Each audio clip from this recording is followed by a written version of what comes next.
So I don't know if you would always say this about yourself, but I have always loved maps and geography.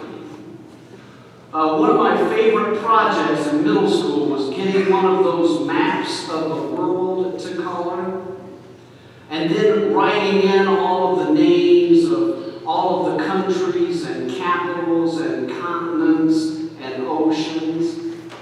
And I also used to love to get the map of the United States as well, and memorizing all of the states and capitals. I also loved getting out the Rand McNally Road Atlas with my dad every year when we were getting ready to go on some trip somewhere. My dad taught me how to read the road maps with the keys and all of that when I was very young, which used to make me feel like I was pretty smart to know how to do. On a little bit different note, do you all know about geocaching? You all know what that is? This thing where you follow this GPS device to find these little containers that are called geocaches and that are hidden around all over the place. There are hundreds, if not thousands, of these geocaches hidden all over St. Louis. And for a couple of years, Kim and I and the kids really enjoyed going geocaching together. It's kind of old hat for us now, but when we were doing this regularly, we got a kick out of following a GPS to an exact spot in some park or on some street corner somewhere, and finding this little hidden treasure that often had like a little toy or a little message. When the GPS signal is really strong, when it's not overcast, which is when it's a bright and sunshiny day with no clouds in the sky, then the map on the GPS will take you exactly to the hidden geocache. Well, all of that said, I guess that I have always loved maps and geography because I've always liked to know exactly where I am and exactly where I'm headed, right? I'm this very spatial person, and I'm always mapping and plotting out all of these plans in my mind of how to get from point A to point B. But here's the thing, as you well know, so much of our journey in faith is actually about the journey itself and not about the destination, right? In fact, one of the greatest themes in the whole Bible is that God ever calls us to walk into the future without knowing always exactly where we're going or where we're headed. Certainly you remember that was the story of Abraham when God called him to get out on the road and go to the place that God would show him at some point in the future. But he didn't know it in advance. In our very familiar scripture that you all have probably heard hundreds of times in your life this morning, for example, Jesus says, "Follow me," very simply, to Peter and Andrew and James and John. He doesn't tell them where they're going. He doesn't tell them how long they're going to be there, what roads they're going to travel. He doesn't tell them to pack some bags or bring any particular provisions. He simply says, "Follow me." Now, he does give them some motivation for following him by telling them that he has something bigger in mind for them to do than what they've been doing as fishermen, that they're going to fish for or help people, but he doesn't tell them what people. He doesn't tell them how long they're going to be gone or what roads they're going to travel. He simply says, "Follow me." Now, I don't know about you, but the very first question that I would have asked had I been one of those first followers of Jesus would have exactly been, well, where in the world are we going? And then then I would have wanted to know the answers to all those other questions as well. How long are we going to be gone? What do I need to pack? How much money do I need to bring? But obviously Jesus didn't give the disciples this kind of information. He simply invited them to join him on the journey wherever it ultimately ended up taking them. And you know, I think because of our high view of Jesus, we might tend to assume that Jesus himself, in advance of calling the disciples, already knew exactly where he was going, already knew exactly what roads he would travel down, already knew exactly what people that he had plotted out and mapped out ahead of time, exactly what he was going to do and where he was going to go. That the resources would be there, he already knew in advance for him and the disciples in their various and sundry travels along the way.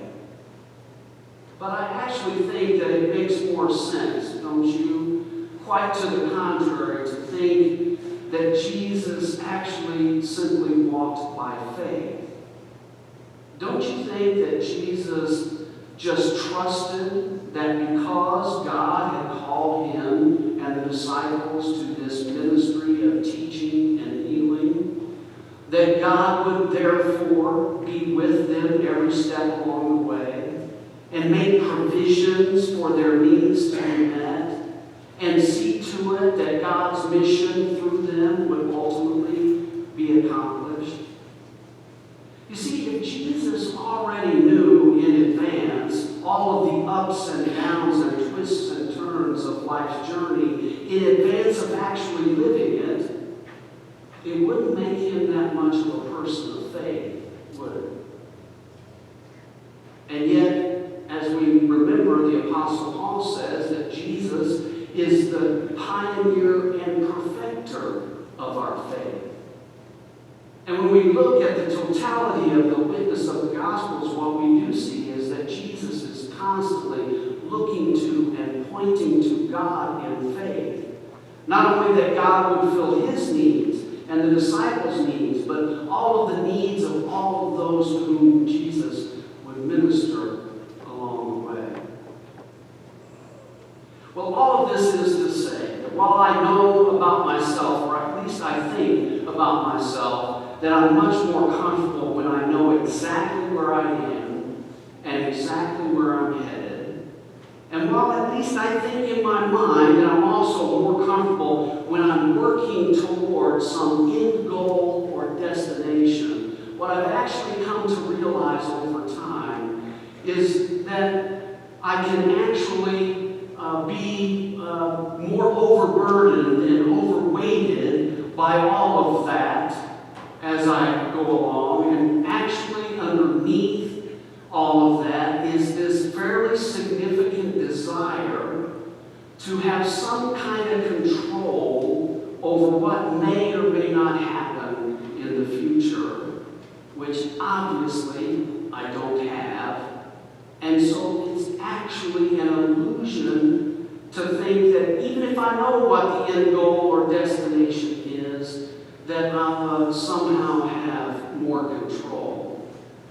And so what I've come to realize is that when I focus way too much on the end destination or goal, not only do I miss out on the journey along the way, but I can actually start to feel even more burdened and weighted down, especially when the inevitable ups and downs and twists and turns of life do come along.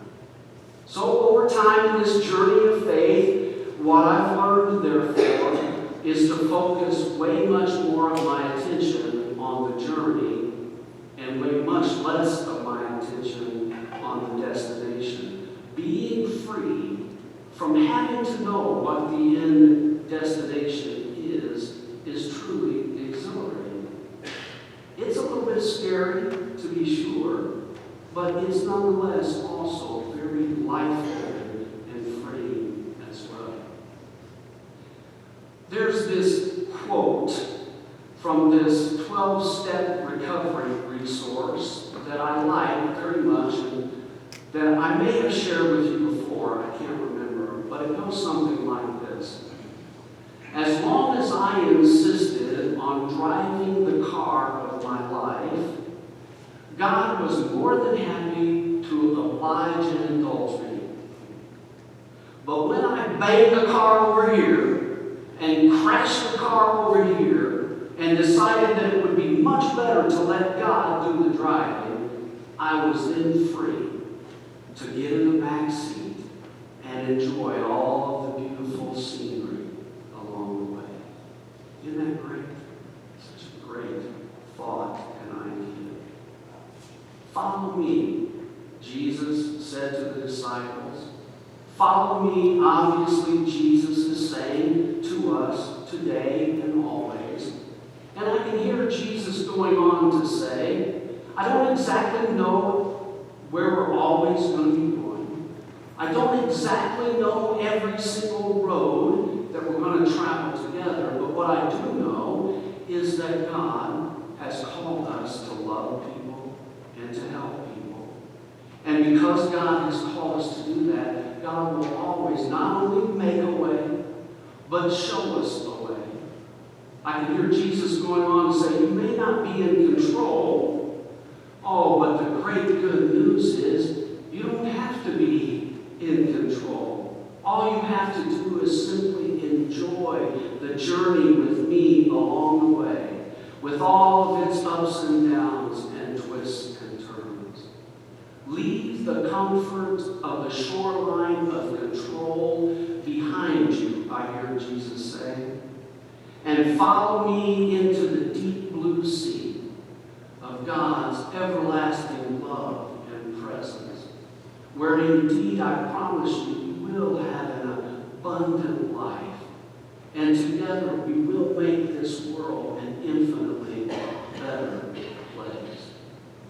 Very simply this morning, may our hearts be energized and filled with joy because of the blessing of being able to share this journey